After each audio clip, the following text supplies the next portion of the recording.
Hello students, ਅੱਜ ਦਾ topic ਹੈ achievement of full employment. Full employment ਨੂੰ ਪ੍ਰਾਪਤ ਕਰਨਾ। ਪਹਿਲਾਂ ਆਪਾਂ ਦੇਖਦੇ ਹਾਂ ਫੁੱਲ ਇੰਪਲਾਇਮੈਂਟ ਕੀ ਹੁੰਦਾ ਹੈ।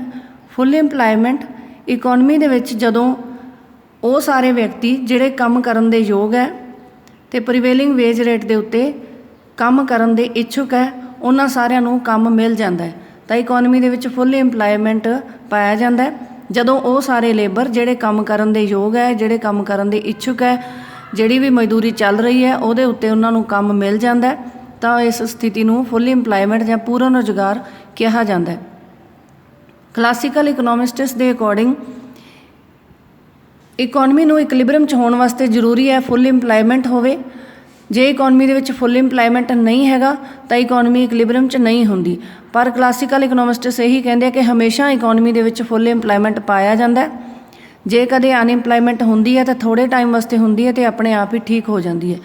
ਪਰ ਕੇਂਜ ਦੇ ਅਕੋਰਡਿੰਗ ਇਕੋਨਮੀ ਦੇ ਵਿੱਚ ਇਕਲਿਬਰਮ ਵਾਸਤੇ ਜ਼ਰੂਰੀ ਨਹੀਂ ਹੁੰਦਾ ਕਿ ਫੁੱਲ ਇੰਪਲਾਇਮੈਂਟ ਹੀ ਹੋਵੇ।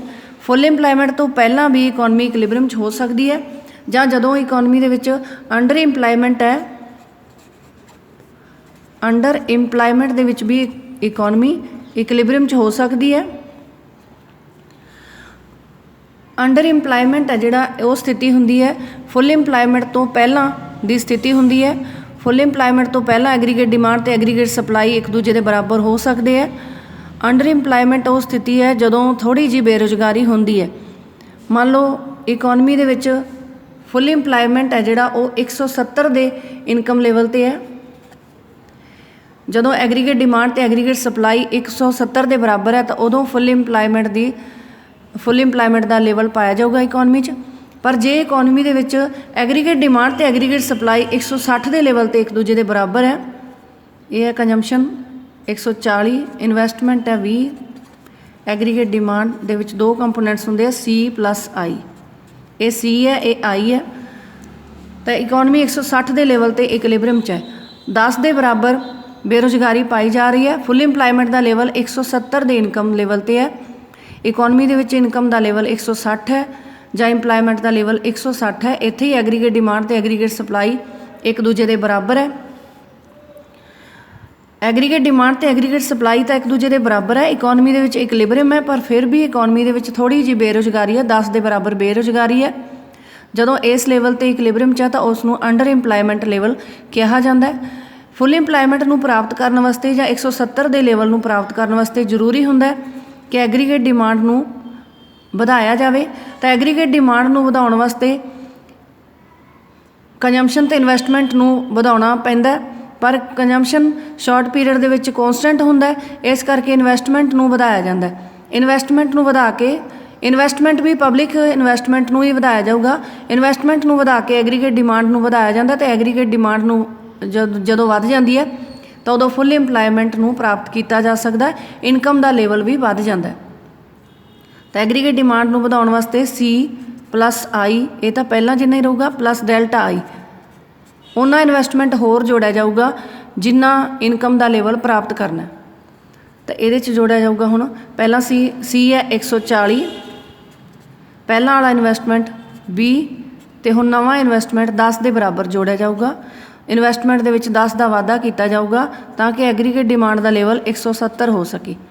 ਹੁਣ 170 ਦਾ ਲੈਵਲ ਇਹੋ ਜਿਹਾ ਲੈਵਲ ਹੈ ਜਿੱਥੇ ਫੁੱਲ ਇੰਪਲਾਇਮੈਂਟ ਹੈ ਇਕੋਨਮੀ 'ਚ, ਅਤੇ ਇਸ ਨੂੰ ਇਨਵੈਸਟਮੈਂਟ ਨੂੰ ਵਧਾ ਕੇ ਪ੍ਰਾਪਤ ਕੀਤਾ ਡੈਲਟਾ I ਕਰਕੇ, ਜਾਂ ਇਨਵੈਸਟਮੈਂਟ ਦੇ ਵਿੱਚ ਚੇਂਜ ਕਰਕੇ ਇਨਵੈਸਟਮੈਂਟ ਦੇ ਵਿੱਚ ਵਾਧਾ ਕਰਕੇ ਐਗਰੀਗੇਟ ਡਿਮਾਂਡ ਨੂੰ ਵਧਾਤਾ। ਐਗਰੀਗੇਟ ਡਿਮਾਂਡ ਦੇ ਵਧਣ ਨਾਲ ਇਨਕਮ ਦਾ ਲੈਵਲ ਵੱਧ ਗਿਆ।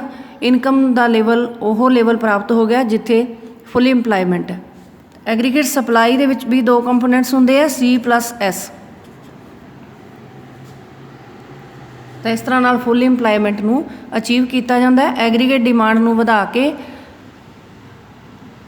ਫੁੱਲ ਇੰਪਲਾਇਮੈਂਟ ਨੂੰ ਪ੍ਰਾਪਤ ਕੀਤਾ ਜਾਂਦਾ ਹੈ, ਜਾਂ ਐਗਰੀਗੇਟ ਡਿਮਾਂਡ ਨੂੰ ਵਧਾ ਕੇ ਇਨਕਮ ਅਤੇ ਇੰਪਲਾਇਮੈਂਟ ਨੂੰ ਵਧਾਇਆ ਜਾਂਦਾ ਹੈ। ਐਗਰੀਗੇਟ ਡਿਮਾਂਡ ਨੂੰ ਵਧਾਉਣ ਵਾਸਤੇ ਪਬਲਿਕ ਇਨਵੈਸਟਮੈਂਟ ਨੂੰ ਵਧਾਇਆ ਜਾਂਦਾ ਹੈ, ਅਤੇ ਇਸ ਨੂੰ ਆਪਾਂ ਡੈਲਟਾ I ਕਹਿ ਦਿਆਂਗੇ। ਹੁਣ ਇਹਨੂੰ ਆਪਾਂ ਡਾਇਗਰਾਮ ਨਾਲ ਐਕਸਪਲੇਨ ਕਰਦੇ ਹਾਂ। ਇਹ ਡਾਇਗਰਾਮ ਦੇ ਵਿੱਚ ਆਪਾਂ ਐਗਰੀਗੇਟ ਡਿਮਾਂਡ ਅਤੇ ਐਗਰੀਗੇਟ ਸਪਲਾਈ ਨੂੰ ਸ਼ੋਅ ਕਰਨਾ। B ਡਾਇਗਰਾਮ 'ਚ ਸੇਵਿੰਗ ਅਤੇ ਇਨਵੈਸਟਮੈਂਟ ਦੇ ਇਕਲਿਬਰਮ ਨੂੰ ਸ਼ੋਅ ਕਰਨਾ। ਇਹ ਐਗਰੀਗੇਟ ਸਪਲਾਈ ਕਰੋ 45 ਡਿਗਰੀ ਦਾ, ਇਸ ਨੂੰ ਇਨਕਮ ਕਰੋ ਵੀ ਕਿਹਾ ਜਾਂਦਾ ਹੈ। ਇਹਦੇ 'ਚ ਦੋ ਕੰਪੋਨੈਂਟਸ ਹੁੰਦੇ ਆ C+S, ਕੰਜੰਪਸ਼ਨ ਅਤੇ ਸੇਵਿੰਗ। ਇਹ ਕੰਜੰਪਸ਼ਨ ਅਤੇ ਸੇਵਿੰਗ ਨੂੰ ਜੋੜ ਕੇ ਬਣਾਇਆ ਜਾਂਦਾ। ਦੂਸਰਾ ਕਰਵ ਲਵਾਂਗੇ ਆਪਾਂ ਕੰਜੰਪਸ਼ਨ ਕਰੋ, ਤਾਂ ਕਿ ਆਪਣਾ ਸੇਵਿੰਗ ਕਰੋ ਸਹੀ ਬਣ ਜੇ। ਇਹ ਹੈ ਕੰਜੰਪਸ਼ਨ ਕਰੋ। ਇਸ ਕੰਜੰਪਸ਼ਨ ਕਰੋ ਦੇ ਕੋਰਸਪੋਂਡਿੰਗ ਆਪਾਂ ਵੀ ਡਾਇਗਰਾਮ ਦੇ ਵਿੱਚ ਸੇਵਿੰਗ ਕਰਵ ਬਣਾਵਾਂਗੇ ਪੋਜੀਟਿਵ ਸਲੋਪ ਵਾਲਾ, ਜਿੱਥੇ ਇਨਕਮ ਅਤੇ ਕੰਜੰਪਸ਼ਨ ਕਰਵ ਇੱਕ ਦੂਜੇ ਦੇ ਬਰਾਬਰ ਹੈ। ਜਿੱਥੇ ਇਨਕਮ ਅਤੇ ਕੰਜੰਪਸ਼ਨ ਇੱਕ ਦੂਜੇ ਦੇ ਬਰਾਬਰ ਹੈ ਉੱਥੇ ਸੇਵਿੰਗ 0 ਹੈ। ਇੱਥੇ ਸੇਵਿੰਗ ਦਾ ਲੈਵਲ 0 ਸ਼ੋ ਕਰਾਂਗੇ ਅਤੇ ਪੋਜੀਟਿਵ ਸਲੋਪ ਵਾਲਾ ਸੇਵਿੰਗ ਕਰਵ ਬਣਾਵਾਂਗੇ। ਇਹ ਪੋਜੀਟਿਵ ਸਲੋਪ ਵਾਲਾ ਸੇਵਿੰਗ ਕਰਵ ਹੈ। ਇਸ Y0 ਪੁਆਇੰਟ ਤੋਂ ਖੱਬੇ ਪਾਸੇ ਸੇਵਿੰਗ ਨੈਗੇਟਿਵ ਹੈ ਅਤੇ ਸੱਜੇ ਪਾਸੇ ਸੇਵਿੰਗ ਪੋਜੀਟਿਵ ਹੈ। ਇੱਥੇ ਵੀ ਇਵੇਂ ਹੀ ਹੈ। ਇੱਥੇ ਕੰਜੰਪਸ਼ਨ ਕਰੋ Y0 ਤੋਂ ਪਹਿਲਾਂ, ਕੰਜੰਪਸ਼ਨ ਕਰਵ ਇਨਕਮ ਕਰਵ ਤੋਂ ਉੱਚਾ ਹੈ। ਇੰਨਾ ਇੱਥੇ ਆਟੋਨਮਸ ਕੰਜੰਪਸ਼ਨ ਹੋ ਰਿਹਾ। ਜਦੋਂ ਇਨਕਮ 0 ਹੈ ਉਦੋਂ ਵੀ ਇੰਨਾ ਕੰਜੰਪਸ਼ਨ ਹੋ ਰਿਹਾ। ਤਾਂ Y0 ਤੋਂ ਖੱਬੇ ਪਾਸੇ ਕੰਜੰਪਸ਼ਨ ਕਰਵ ਇਨਕਮ ਕਰਵ ਦੇ ਨਾਲੋਂ ਉੱਚਾ ਹੈ, ਕਿਉਂਕਿ ਇੱਥੇ ਸੇਵਿੰਗ ਨੈਗੇਟਿਵ ਹੈ। ਹੁਣ ਆਪਾਂ ਲੈਣਾ aggregate demand curve. Aggregate demand curve ਕੀ ਹੁੰਦਾ? C+I। ਐਗਰੀਗੇਟ ਡਿਮਾਂਡ ਕਰਵ ਹੈ C+I।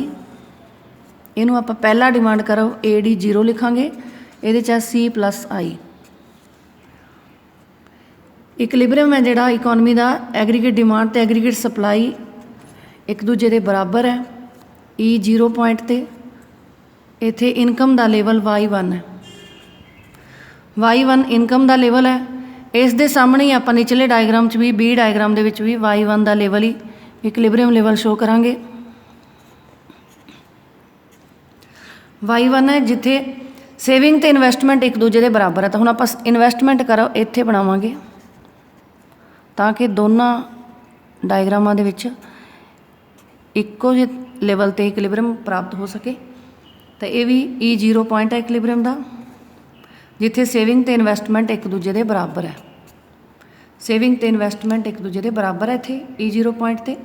ਹੁਣ ਮੰਨ ਲਓ ਇਕੋਨਮੀ ਦਾ ਫੁੱਲ ਇੰਪਲਾਈਮੈਂਟ ਲੈਵਲ, ਇਹ ਫੁੱਲ ਇੰਪਲਾਈਮੈਂਟ ਲੈਵਲ YF ਹੈ।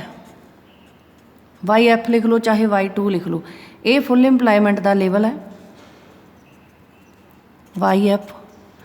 ਪਰ ਇਕੋਨਮੀ Y1 'ਤੇ ਇਕਲਿਬਰੀਅਮ 'ਚ ਹੈ। ਇਕੋਨਮੀ ਇਕਲਿਬਰੀਅਮ 'ਚ ਹੈ।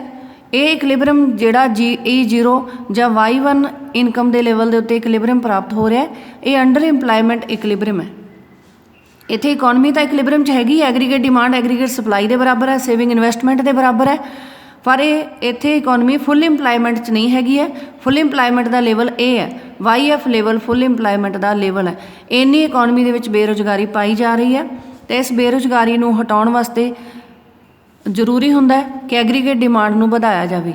ਐਗਰੀਗੇਟ ਡਿਮਾਂਡ ਨੂੰ ਵਧਾਉਣ ਵਾਸਤੇ ਕੀ ਹੁੰਦਾ ਹੈ? C+I ਹੈ। ਇਹਦੇ 'ਚ C ਕੋਂਸਟੈਂਟ ਹੈ, I ਨੂੰ ਵਧਾਵਾਂਗੇ ਤਾਂ ਐਗਰੀਗੇਟ ਡਿਮਾਂਡ ਹੈ ਜਿਹੜੀ ਉਸ ਨੂੰ ਵਧਾਉਣ ਵਾਸਤੇ ਐਗਰੀਗੇਟ ਡਿਮਾਂਡ = C+I। ਪਹਿਲਾਂ ਵਾਲਾ ਐਗਰੀਗੇਟ ਡਿਮਾਂਡ AD0 C+I ਹੈ। ਤਾਂ ਨਵੀਂ ਐਗਰੀਗੇਟ ਡਿਮਾਂਡ ਹੈ ਜਿਹੜੀ AD1 = C+I + ΔI। ਇਨਵੈਸਟਮੈਂਟ ਦੇ ਵਿੱਚ ਚੇਂਜ ਕੀਤਾ ਜਾਊਗਾ, ਇਨਵੈਸਟਮੈਂਟ ਦੇ ਵਿੱਚ ਵਾਧਾ ਕੀਤਾ ਜਾਊਗਾ। ਓਨਾ ਵਾਧਾ ਕੀਤਾ ਜਾਊਗਾ ਜਿੰਨਾ ਕੁ ਇਨਕਮ ਦਾ ਲੈਵਲ ਘੱਟ ਹੈ। ਜਿੰਨੀ ਇਨਕਮ ਪ੍ਰਾਪਤ ਕਰਨੀ ਹੈ ਓਨਾ ਇਨਵੈਸਟਮੈਂਟ ਦੇ ਵਿੱਚ ਵਾਧਾ ਕੀਤਾ ਜਾਊਗਾ।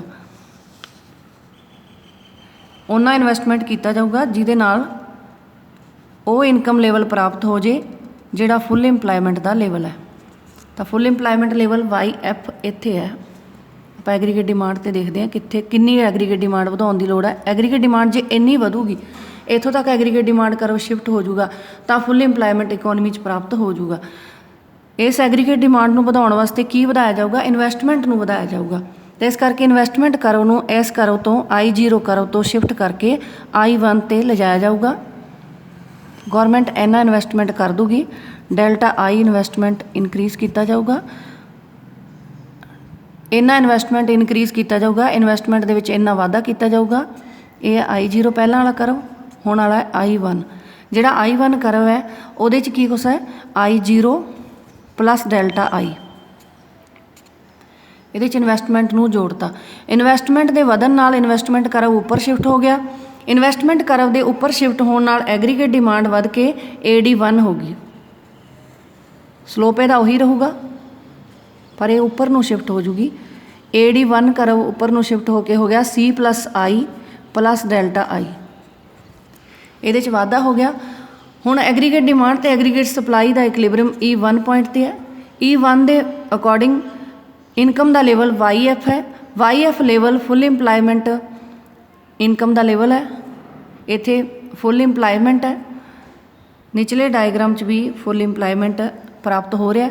ਹੁਣ ਨਾ ਹੈਗਾ ਜਿਹੜਾ ਫੁੱਲ ਇੰਪਲਾਈਮੈਂਟ ਨੂੰ ਪ੍ਰਾਪਤ ਕਰਨ ਵਾਸਤੇ ਜ਼ਰੂਰੀ ਹੁੰਦਾ ਐਗਰੀਗੇਟ ਡਿਮਾਂਡ ਨੂੰ ਵਧਾਇਆ ਜਾਵੇ, ਅਤੇ ਐਗਰੀਗੇਟ ਡਿਮਾਂਡ ਨੂੰ ਵਧਾਉਣ ਵਾਸਤੇ ਇਨਵੈਸਟਮੈਂਟ ਨੂੰ ਵਧਾਇਆ ਜਾਂਦਾ। ਇਨਵੈਸਟਮੈਂਟ ਨੂੰ ਵਧਾ ਕੇ ਪਬਲਿਕ ਇਨਵੈਸਟਮੈਂਟ ਨੂੰ ਵਧਾ ਕੇ ਐਗਰੀਗੇਟ ਡਿਮਾਂਡ ਨੂੰ ਵਧਾਇਆ ਜਾਂਦਾ, ਅਤੇ ਐਗਰੀਗੇਟ ਡਿਮਾਂਡ ਦੇ ਵਧਣ ਨਾਲ ਫੁੱਲ ਇੰਪਲਾਈਮੈਂਟ ਦੀ ਪ੍ਰਾਪਤੀ ਹੋ ਜਾਂਦੀ ਹੈ ਜਾਂ ਫੁੱਲ ਇੰਪਲਾਈਮੈਂਟ ਅਚੀਵ ਹੋ ਜਾਂਦਾ ਹੈ। ਐਗਰੀਗੇਟ ਡਿਮਾਂਡ ਦੇ ਵਿੱਚ ਇੰਨਾ ਵਾਧਾ ਹੋ ਗਿਆ, ਇਨਵੈਸਟਮੈਂਟ ਦੇ ਵਿੱਚ ਇੰਨਾ ਵਾਧਾ ਹੋਇਆ ਸੀ, ਇਨਕਮ ਦੇ ਵਿੱਚ Y1 ਤੋਂ YF ਦਾ ਵਾਧਾ ਹੋ ਗਿਆ। Y1 ਤੋਂ YF ਦਾ ਵਾਧਾ ਹੋ ਗਿਆ। ਤਾਂ ਇਹ ਫੁੱਲ ਇੰਪਲਾਈਮੈਂਟ ਦਾ ਲੈਵਲ ਸੀ। ਇਸ ਲੈਵਲ ਨੂੰ ਪ੍ਰਾਪਤ ਕਰ ਲਿਆ। ਇਸ ਲੈਵਲ ਨੂੰ ਪ੍ਰਾਪਤ ਕਰਨ ਵਾਸਤੇ ਐਗਰੀਗੇਟ ਡਿਮਾਂਡ ਨੂੰ ਵਧਾਇਆ ਗਿਆ। ਐਗਰੀਗੇਟ ਡਿਮਾਂਡ ਨੂੰ ਵਧਾਉਣ ਵਾਸਤੇ ਇਨਵੈਸਟਮੈਂਟ ਨੂੰ ਵਧਾਇਆ ਗਿਆ। ਇਨਵੈਸਟਮੈਂਟ ਨੂੰ I0 ਤੋਂ I1 ਤੱਕ ਵਧਾਇਆ। ਇਹਦੇ ਨਾਲ ਐਗਰੀਗੇਟ ਡਿਮਾਂਡ ਕਰਵ AD0 ਤੋਂ AD1 ਹੋ ਗਿਆ ਅਤੇ ਫੁੱਲ ਇੰਪਲਾਈਮੈਂਟ ਦਾ ਲੈਵਲ ਪ੍ਰਾਪਤ ਹੋ ਗਿਆ। Thank you student.